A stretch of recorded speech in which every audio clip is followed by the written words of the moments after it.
Hi guys, welcome back to iPlus Training Solutions.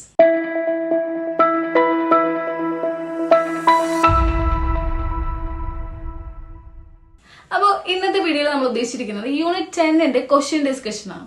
Unit 10 documents ആയിരുന്നല്ലേ. എന്താ ഡോക്യുമെന്റ്സിൽ നമ്മൾ പഠിച്ചത്? ഡോക്യുമെന്റ്സ് എന്താന്ന് പഠിച്ചു, അതേപോലെ ടൈപ്സ് ഓഫ് ഡോക്യുമെന്റ്സ് പഠിച്ചു, ഇങ്ക് അനാലിസിസ്, പേപ്പർ എക്സാമിനേഷൻ പഠിച്ചു, ഹാൻഡ് റൈറ്റിംഗ് അനാലിസിസ്, അതേപോലെ തന്നെ examination of type scripts and printed matters, examination of credit cards, അതൊക്കെയാണ് നമ്മൾ ഡീൽ ചെയ്ത ടോപ്പിക് യൂണിറ്റ് 10ൽ. അപ്പം ഈ ടോപ്പിക്സ് റിലേറ്റഡ് ആയിട്ടുള്ള കുറച്ച് ക്വസ്റ്റ്യൻസ് നമുക്ക് ഡീൽ ചെയ്യാം. First question.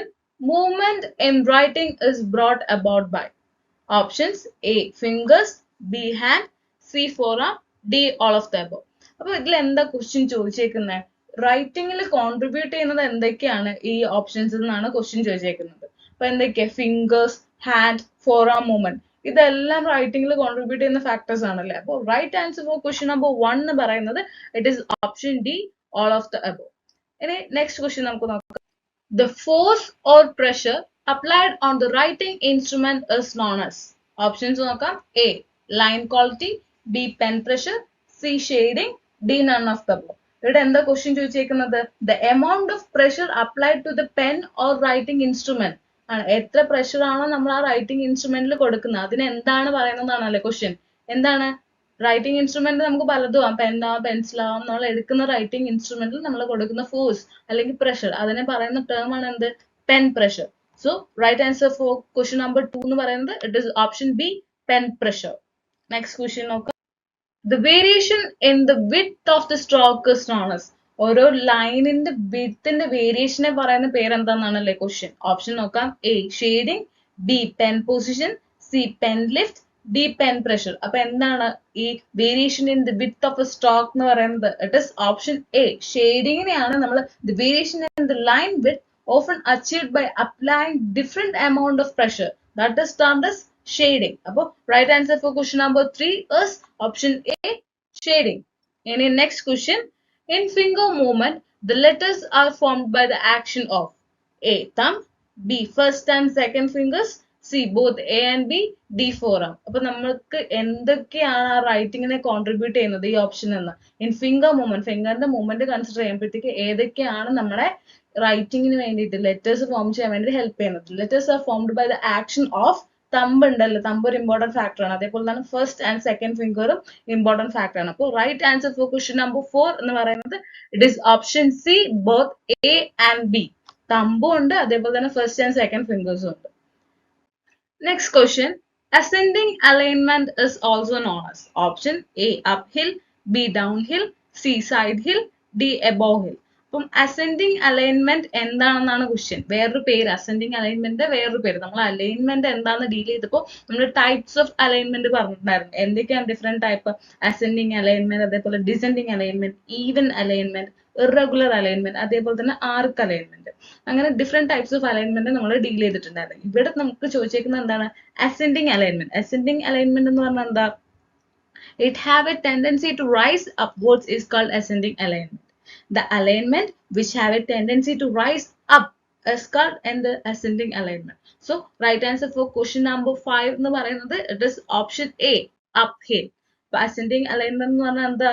Which is having a tendency to rise upward is called ascending alignment. അപ്പോൾ descending alignment എന്തായിരിക്കും? The line of writing or signature which descends is called descending alignment. Even alignment എന്ന് പറയുമ്പോഴത്തേക്കും which proceeds straight is called even alignment. അതേപോലെ irregular alignment ആണെങ്കിൽ it is a mixture of ascending and descending alignment. Next last alignment type of alignment ആണ് ആർക്ക് alignment എന്ന് പറയുന്നത്. ആർക്ക് alignment എന്താ? The line of alignment is like an arc, then this form of alignment is known as arc alignment. അപ്പോൾ ascending alignment is also known as എന്താണ്? uphill. അത് എന്തുകൊണ്ടാണ് uphill എന്നും കൂടി അറിയപ്പെടുന്നത്? Because it having a tendency to rise upwards. Okay. Next question. Who is known as the father of question document examination? നമ്മൾ മുന്നേ deal ചെയ്തിട്ടില്ല ഈ ഒരു ടോപ്പിക്ക്. ക്വസ്റ്റ്യൻ ഡോക്യുമെന്റ് എക്സാമിനേഷന്റെ ഫാദർ എന്ന് പറയുന്നത് it is Albert S Osborne. Right answer for question number 6 എന്ന് പറയുന്നത് it is option B, Albert S Osborne. ഇത് ഒരു ഇമ്പോർട്ടന്റ് ക്വസ്റ്റ്യൻ ആണ്, എക്സാമിന് കണ്ടുവരുന്ന ടൈപ്പ് ഓഫ് ക്വസ്റ്റ്യൻ ആണിത്. Father of question document that is Albert S Osborne. Next question. The presence of tremors, retouching and pen poses in the stroke shows? Option A, fast speed, B, slow speed, C, medium speed, D, none of the above. Question എന്താ? the presence of ട്രെമറും റീടച്ചിങ്ങും pen പോസും ഒക്കെ ഒരു റൈറ്റിംഗിൽ കണ്ടിട്ടുണ്ടെങ്കിൽ അത് എന്താണ് indicate ചെയ്യുന്നത്? Fast speed ആണോ, slow speed ആണോ, medium speed ആണോ എന്നാണ് ക്വസ്റ്റ്യൻ. അപ്പൊ എന്താണ് ഈ ട്രെമോസും റീടച്ചിങ്ങും പെൻ പോസും ഒക്കെ വന്നു കഴിഞ്ഞാൽ അത് ഇൻഡിക്കേറ്റ് ചെയ്യുന്നത് സ്ലോ സ്പീഡ് ആണ്. അപ്പം right answer for question number 7 എന്ന് പറയുന്നത് it is option B, slow speed. Next question നോക്കാം. The natural variations in writing and signatures are form of A, forgery, D, disguised writing, C, genuineness, D, none of the above. ഇപ്പൊ question എന്താ? Natural variation റൈറ്റിംഗിലോ സിഗ്നേച്ചേഴ്സിലോ natural variation കണ്ടു കഴിഞ്ഞാൽ അത് എന്ത് indicate ചെയ്യുന്നു എന്നാണ് question. Forgery ആണോ, ഡിസ്കസ് റൈറ്റിംഗ് ആണോ, ജെനുവിൻനെസ് ആണോ? അപ്പൊ നമ്മൾ ഈ നാച്ചുറൽ വേരിയേഷന്റെ കാര്യം പറഞ്ഞൊരു പോയിന്റ് ആണ്. ഇപ്പൊ ഒരാൾ ഒരു സിഗ്നേച്ചർ ചെയ്തു, അതേ എക്സാക്ട് സിഗ്നേച്ചറിന്റെ റെപ്ലിക്ക അയാൾക്ക് പിന്നെ അത് ഇടാൻ പറ്റില്ല. അപ്പം എക്സാക്ട് റെപ്ലിക്ക പോലൊരു സിഗ്നേച്ചർ നമ്മൾ വേറൊരു സ്ഥലത്ത് കണ്ടിട്ടുണ്ടെങ്കിൽ അതെന്താണ്? അവിടെ ഒരു ഓൾട്ടറേഷൻ സംഭവിച്ചത് നമുക്ക് കൺക്ലൂഡ് ചെയ്യാം.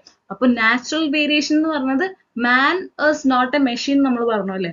അപ്പൊ ഇവിടെ നാച്ചുറൽ വേരിയേഷൻ കാണിക്കുന്നത് ഇപ്പം എൻ്റെ ഒരു സിഗ്നേച്ചർ മറ്റൊരു പേജിൽ എക്സാക്ട് കോപ്പി വരില്ല, അതിൽ നാച്ചുറൽ വേരിയേഷൻ ഉണ്ടാവും. ഞാൻ എത്ര ട്രൈ ചെയ്താലും എനിക്ക് എക്സാക്ട് കോപ്പി ഉണ്ടാക്കാൻ പറ്റില്ല. അത് നാച്ചുറൽ വേരിയേഷൻ ഉണ്ടാവാനുള്ള കാരണം എന്താ? We all are human beings അല്ലേ, മാൻ മെഷീൻ അല്ല. അതുകൊണ്ട് തന്നെ നാച്ചുറൽ വേരിയേഷൻ എന്ന് പറഞ്ഞാൽ ജെനുവിൻനെസ് ആണ് കാണിക്കുന്നത്, അതിന്റെ ഒത്തന്റിസിറ്റി ആണ് കാണിക്കുന്നത്. അപ്പോൾ right answer for question number 8 എന്ന് പറയുന്നത് it is option C, genuineness.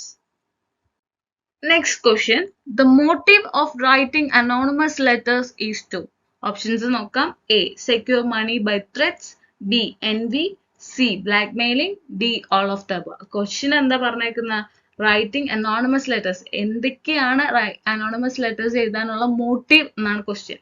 Anonymous letter നമ്മൾ ഡിസ്കസ് ചെയ്തിട്ടുണ്ടായിരുന്നു. എന്താണ് ഈ അനോണിമസ് ലെറ്റർ എന്ന് പറയുന്നത്? ഈ ലെറ്റർ എഴുതുന്ന ആ ഓണർക്ക് അല്ലെങ്കിൽ ആ റൈറ്റർക്ക് അദ്ദേഹത്തിന്റെ ഐഡന്റിറ്റി എക്സ്പോസ് ചെയ്യാൻ താല്പര്യമില്ല. അങ്ങനെയുള്ള കേസിലാണ് അനോണിമസ് ലെറ്റേഴ്സ് ഒക്കെ എഴുതുന്നത്. അപ്പൊ അങ്ങനെ എഴുതാനുള്ള മോട്ടീവ് എന്താണെന്നാണ് ക്വസ്റ്റ്യൻ. ഓപ്ഷൻസ് നമ്മൾ നോക്കി. A, secure money by threads, അതെന്താ മീൻ ചെയ്യുന്നത്? എക്സ്റ്റോർഷൻ ആണ് അവിടെ മീൻ ചെയ്യുന്നത്. ബി, envy എന്ന് പറയുമ്പോൾ എന്താ? അസൂയക്കാണ് envy പറയുക. C, blackmailing, that we all know. അപ്പോൾ right answer for question number 9 എന്ന് പറയുന്നത് ഇതെല്ലാം ഈ എയും ബിയും സിയും അതിൽ വരുന്നതാണല്ലേ. ഈ അനോണിമസ് ലെറ്റർ എഴുതാനുള്ളതിന്റെ മോട്ടീവിൽ ഇൻക്ലൂഡ് ആവുന്നതാണ് ഈ ഓപ്ഷൻ എയും ബിയും സിയും എന്ന് പറയുന്നത്. അപ്പോൾ right answer for question number 9 എന്ന് പറയുന്നത് എന്താണ്? It is option D, all of the above. അടുത്ത ക്വസ്റ്റ്യൻ നമുക്ക് നോക്കാം. When the writer tries to reproduce the writing as perfectly as possible of another person, then the writing is known as. Options നോക്കാം. A, anonymous writing, B, secret writing, C, imitated writing, D, discussed writing. ഇവിടെ എന്താണ് question ചോദിച്ചേക്കുന്നത്? ഒരാളുടെ writing അതേപോലെ തന്നെ reproduce ചെയ്യുക വേറൊരാൾ, അതിനെന്താ പറയുന്നത്? അവിടെ എന്താ ശരിക്കും നടക്കുന്നത്? ഒരു ഇമിറ്റേറ്റിംഗ് ആണല്ലേ, ഒരു ഇമിറ്റേഷൻ ആണ് അവിടെ നടക്കുന്നത് അല്ലേ. അപ്പോൾ when writer tries to reproduce, try ചെയ്യുക വേറൊരാളുടെ റൈറ്റിംഗ് അതേപോലെ തന്നെ പെർഫെക്റ്റ്ലി ചെയ്യാൻ വേണ്ടി ട്രൈ ചെയ്യുക, ഇമിറ്റേറ്റ് ചെയ്യാണ് അവിടെ നടക്കുന്നത്. അപ്പോൾ right answer for question number 10 എന്ന് പറയുന്നത് it is option C, imitated writing. When the writer tries to reproduce the writing as perfectly as possible of another person, then the writing is known as imitated writing. Next question. The writing between the lines of any instrument for the purpose of adding a part or correcting what has been written is known as. Options നോക്കാം. A, alteration, B, interlineations, C, addition, D, eraser. അപ്പം ഇത് ഏത് പോർഷനിലെ question ആയി? Examination of alteration എന്നുള്ള പോർഷനിലെ question ആണല്ലോ ഇത്. നമ്മൾ alteration എന്താ നമ്മൾ ഡീൽ ചെയ്തിട്ടുണ്ടായിരുന്നു. Alteration is defined as any change to a document which gives it a different effect from what it originally possessed. Original ഡോക്യുമെന്റിന് എന്തെങ്കിലും ചേഞ്ച് വരുത്തുക, അതിനെയാണ് നമ്മൾ എന്തെന്ന് പറയാ? ഓൾട്രേഷൻ എന്ന് പറയുന്നത്. ഇപ്പൊ ഈ ചേഞ്ച് ചെയ്യുന്നത് ആ ഓണറിന്റെ, ആ ഒരു ഡോക്യുമെന്റിന്റെ ഓണറിന്റെ കൺസെന്റ് ഇല്ലാതെയാണെങ്കിൽ ആ ഒരു ഓൾട്രേഷനെ പറയുന്ന പേരാണ് എന്ത്? Fraudulent alteration. പല രീതിയിൽ ഓൾട്രേഷൻ ചെയ്യാം. അഡിഷൻ, ഇന്റർലിനേഷൻസ്, ഷീറ്റ് ഇൻസേർഷൻ, അതേപോലെ തന്നെ ഇറേസർ, ഇങ്ങനെ ഡിഫറെന്റ് ടൈപ്സിൽ ഓൾട്രേഷൻ ചെയ്യാൻ പറ്റും. അഡിഷൻ എന്ന് പറഞ്ഞാൽ എന്താണ്? നമ്മൾ എക്സ്ട്രാ വേർഡോ ഡിജിറ്റ്സോ ഒക്കെ ആഡ് ചെയ്ത് കൊടുക്കുക, അതിനാണ് അഡിഷൻ എന്ന് പറയുന്നത്. Interlineation എന്ന് പറഞ്ഞാൽ എന്താണ്? It is defined as writing between the lines of any instrument for the purpose of adding to it or correcting what has been written. In examining interlineations, the tint or the color of the ink, quality of pen, size or letter sequence of crossing strokes, and the parts of letters which come in contact with the originally written letters should be minutely studied. Like ലൈൻസിന്റെ ഇടയിൽ എന്തെങ്കിലും addition ചെയ്ത് കൊടുക്കുക, that is ഇന്റർലീനിയേഷൻ എന്ന് പറയുന്നത്. Next one ആണ് എന്ത്? Sheet insertion. ഇപ്പൊ 10 പേജുള്ള ഒരു ഡോക്യുമെന്റിനകത്ത് ഞാൻ എക്സ്ട്രാ ഷീറ്റ് ആയിട്ട് ഒരു 3rd പേജ് കഴിഞ്ഞപ്പോഴത്തേക്ക് ഒരു എക്സ്ട്രാ ഷീറ്റ് ആഡ് ചെയ്ത് കൊടുക്കും. അത് ഒരു ഒറിജിനൽ ഡോക്യുമെന്റിനെ ഓർഡർ ചെയ്യാണല്ലോ ചെയ്യുന്നത്. അതിന് നമ്മൾ ഷീറ്റ് ഇൻസേർഷൻ എന്ന് പറയും. പിന്നെ ഇറേസർ. ഇറേസർ എന്ന് പറയുമ്പോഴത്തേക്ക് മായ്ച്ചു കളയുക, അത് തന്നെയാണ് മീനിങ്. അത് നമുക്ക് കെമിക്കൽ ഇറേസർ ഉണ്ട്, അതേപോലെ തന്നെ ഫിസിക്കൽ ഇറേസേഴ്സ് ഉണ്ട്. അപ്പോൾ ഇവിടുത്തെ ക്വസ്റ്റ്യന്റെ റൈറ്റ് ആൻസർ ഏതാണ്? It is option B, interlineation. ഇവിടെ അതിന്റെ തന്നെ എക്സാക്ട് ഡെഫിനേഷൻ ആണ് ക്വസ്റ്റ്യൻ ചോദിച്ചേക്കുന്നത്. ഇന്റർലീനിയേഷൻ എന്ന് പറയുമ്പോഴത്തേക്ക് writing between the lines of any instrument for the purpose of adding a part or correcting what has been written is known as in the interlineations. So right answer for question number 11 എന്ന് പറയുന്നത് is option B, interlineations. Next question, secret writings written with starch containing ink can be deciphered with the help of. Options നോക്കാം. A, iodine fuming. B, hot silver plate method. C, hot aluminum plate method. D, none of the above. ഇവിടെ question എന്താ ചോദിച്ചേക്കുന്നത്? Secret writing ആണ്. നമ്മൾ secret റൈറ്റിംഗിന്റെ portion deal ചെയ്തിട്ടുണ്ടായിരുന്നു. ഒരു secret writing section അല്ലെങ്കിൽ പല ഈ ഓനിയൻ ജ്യൂസ്, അതേപോലെ തന്നെ ഇവിടെ പറഞ്ഞിട്ടില്ലേ സ്റ്റാർച്ച്, പിന്നെ iron salt, lead salt, sodium chloride, potassium, ഇതൊക്കെയാണ് സീക്രട്ട് റൈറ്റിംഗിന് യൂസ് ചെയ്യുന്ന സബ്സ്റ്റൻസ് എന്ന് പറയുന്നത്. ഈ ഓരോന്നിനും കറസ്പോണ്ടിങ് ആയിട്ട് റീസ്റ്റോറിംഗ് ഏജൻസ് ഉണ്ട്. അപ്പം ഈ സീക്രട്ട് റൈറ്റിംഗ് നമ്മൾ ഒരു ഇൻഫർമേഷൻ പാസ് ചെയ്യാൻ വേണ്ടിയിട്ടാണ് സീക്രട്ട് റൈറ്റിംഗ് ഒക്കെ ചെയ്യുന്നത്. ഇങ്ങനെ നമ്മൾ സ്റ്റാർച്ച് യൂസ് ചെയ്തിട്ട് ചെയ്യുമ്പോൾ അതിനെ ഡെസിഫർ, ലൈക്ക് അതിനെ കണ്ടുപിടിക്കാൻ വേണ്ടി, അതിനെ റീസ്റ്റോർ ചെയ്യാനുള്ള ഏജന്റ് ഏതാണെന്നാണ് question. Secret writing written with starch containing ink can be deciphered with the help of. സ്റ്റാർച്ചിന്റെ റീസ്റ്റോറിംഗ് ഏജന്റ് എന്ന് പറയുന്നത് എന്താണ്? അയോഡിൻ ആണ്. അപ്പോൾ right answer for question number 12 എന്ന് പറയുന്നത് it is option A, iodine fuming. നമുക്ക് ബാക്കിയുള്ള കുറച്ച് സംഭവങ്ങൾ കൂടി നോക്കാം. ഒനിയൻ ജ്യൂസും മിൽക്കും യൂറിനും ഒക്കെ നമ്മൾ എന്തിലാ ഈ സീക്രട്ട് റൈറ്റിംഗ് സബ്സ്റ്റൻസസ് ആയിട്ട് യൂസ് ചെയ്യാറുണ്ട്. അതിനെ നമ്മൾ റീസ്റ്റോറിംഗ് ഏജന്റ് ആയിട്ട് യൂസ് ചെയ്യുന്നത് ഹീറ്റ് ആണ്. അതേപോലെ തന്നെ സോപ്പ്, കാസ്റ്റർ ഓയിൽ ഒക്കെ യൂസ് ചെയ്യുകയാണെങ്കിൽ റീസ്റ്റോറിംഗ് ഏജന്റ് വാട്ടർ ആണ്. ദെൻ അയൺ സോൾട്ട് ആണെങ്കിൽ അത് പൊട്ടാസ്യം ഫെറോസൈനൈഡ് ആണ്. ലെഡ് സോൾട്ട് ആണെങ്കിൽ ഹൈഡ്രജൻ സൾഫൈഡ്. ദെൻ സ്റ്റാർച്ച് ആണെങ്കിൽ ഇറ്റ് ഇസ് അയഡിൻ.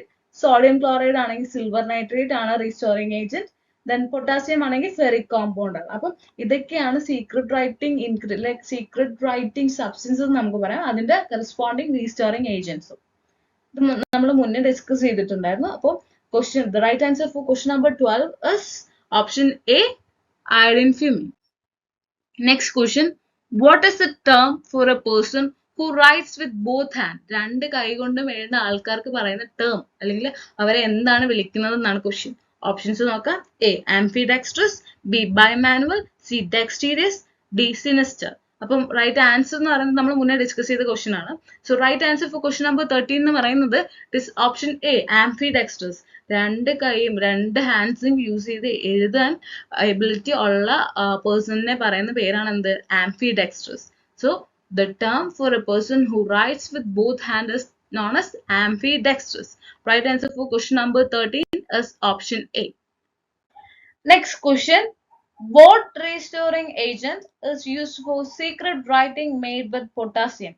ഇപ്പൊ നമ്മൾ സീക്രട്ട് റൈറ്റിംഗിന്റെ പോർഷൻ ഡീൽ ചെയ്തിട്ടുണ്ടായിരുന്നു. എന്തൊക്കെയാണ് സീക്രട്ട് റൈറ്റിംഗിന് യൂസ് ചെയ്യുന്ന മെറ്റീരിയൽസ്, സബ്സ്റ്റൻസസ് ഏതൊക്കെയാണ്, അതേപോലെ തന്നെ അതിന്റെ കറസ്പോണ്ടിങ് റീസ്റ്റോറിംഗ് ഏജൻസും നമ്മൾ നോക്കിയിട്ടുണ്ടായിരുന്നു. ഓപ്ഷൻസ് നോക്കാം. ഈ ക്വസ്റ്റ്യനിൽ ഈ ക്വസ്റ്റ്യൻ ചോദിച്ചിരിക്കുന്നത് secret writing made with potassium, പൊട്ടാസ്യത്തിന്റെ റീസ്റ്റോറിംഗ് ഏജന്റ് ഏതാണെന്നാണ് question. Option A, ferric compound. B, silver nitrate. C, hydrogen sulphide. D, water. ആ ടേബിൾ ഓർത്താൽ മതി. ടേബിളിൽ നമ്മൾ പറഞ്ഞിട്ടുണ്ട് സീക്രട്ട് റൈറ്റിംഗ് സബ്സ്റ്റൻസ് ഏതാണോ അതേപോലെ തന്നെ റീസ്റ്റോറിംഗ് ഏജന്റ് ഏതാണ്. നമ്മൾ ഒനിയൻ ജ്യൂസ്, മിൽക്ക്, യൂറിനൊക്കെ ആണെങ്കിൽ ഹീറ്റ് എന്ന് പറഞ്ഞു. സോപ്പ്, കാസ്റ്റർ ഓയിലിന് വാട്ടർ പറഞ്ഞു. അയൺ സോൾട്ടിന് പൊട്ടാസ്യം ഫെറോസൈനൈഡ്. ലെഡ് സാൾട്ടിന് ഹൈഡ്രജൻ സൾഫൈഡ്. സ്റ്റാർച്ചിന് restoring agent iodine. Then sodium ക്ലോറൈഡിന് restoring agent silver nitrate. Last one potassium. അതാണ് നമ്മുടെ ഇവിടെ ക്വസ്റ്റ്യൻ. പൊട്ടാസ്യത്തിന്റെ റീസ്റ്റോറിംഗ് ഏജന്റ് എന്ന് പറയുന്നത് it is ferric compound. So right answer for question number 14 is option A, Ferric compound. Ferric compound ആണ് പൊട്ടാസ്യത്തിന്റെ restoring agent. The restoring agent is used for secret writing made with potassium is ferric compound. Next question നോക്കാം. Letter spacing of 10 letters per inch is known as. ഇത് നമ്മൾ type ഫേസസിന്റെ അണ്ടറിൽ discuss ചെയ്ത topic ആണല്ലേ. ഈ letter spacing of 10 letters per inch, അതേപോലെ തന്നെ 12 letters per inch ഒക്കെ നമ്മൾ ഡിസ്കസ് ചെയ്തിട്ടുണ്ടായിരുന്നു. ഓപ്ഷൻസ് നോക്കാം.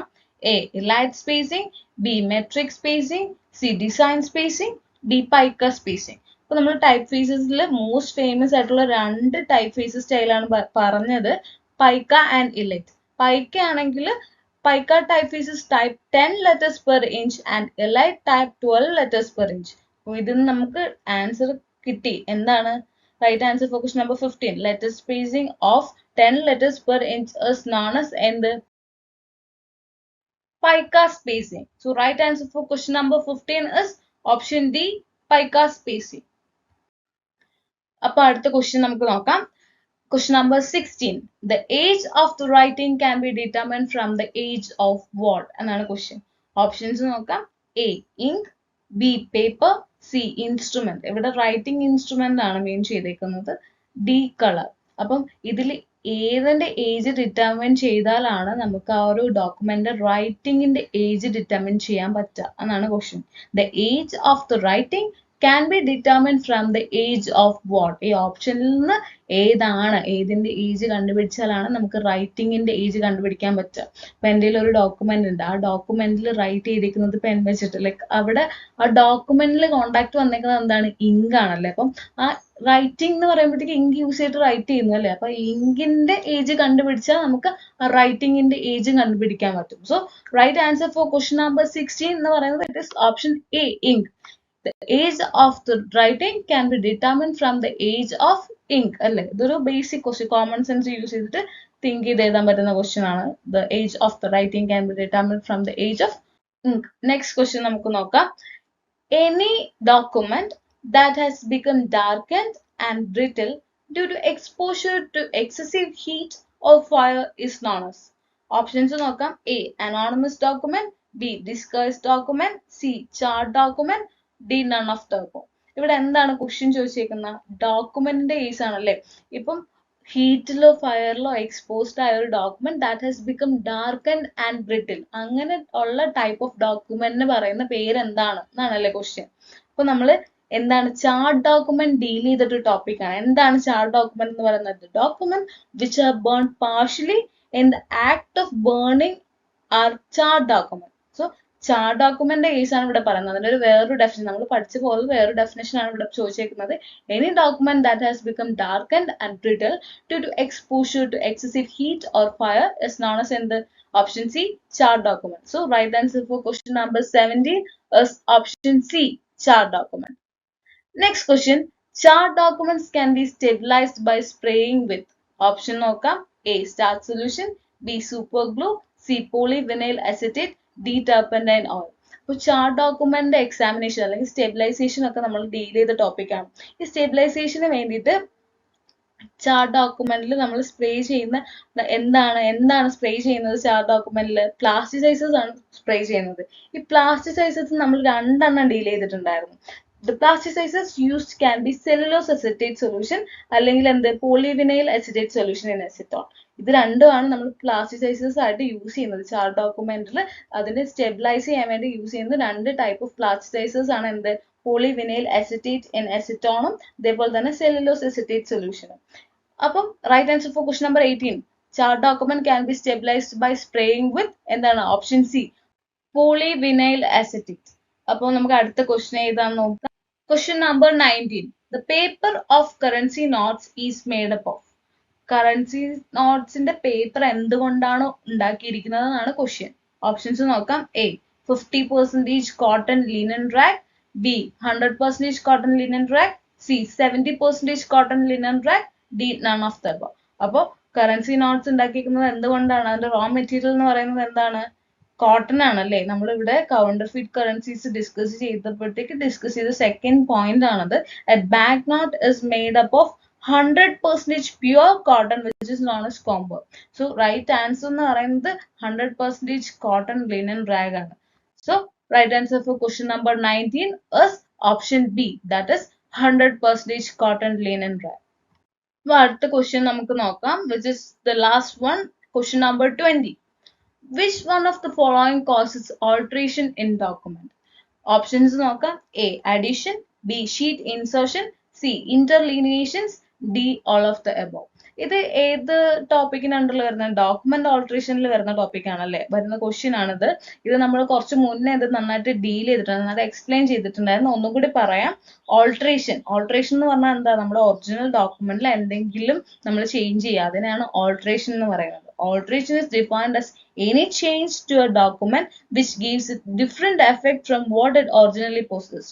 ഇപ്പൊ ആ ചേഞ്ച് വരുത്തുന്നത് ആ ഒരു ഓണറിന്റെ കൺസെന്റ് ഇല്ലാതെയാണ് എന്നുണ്ടെങ്കിൽ അതിനെന്താ പറയാ, ഫ്രോഡുലന്റ് ഓൾട്രേഷൻ എന്ന് പറയും.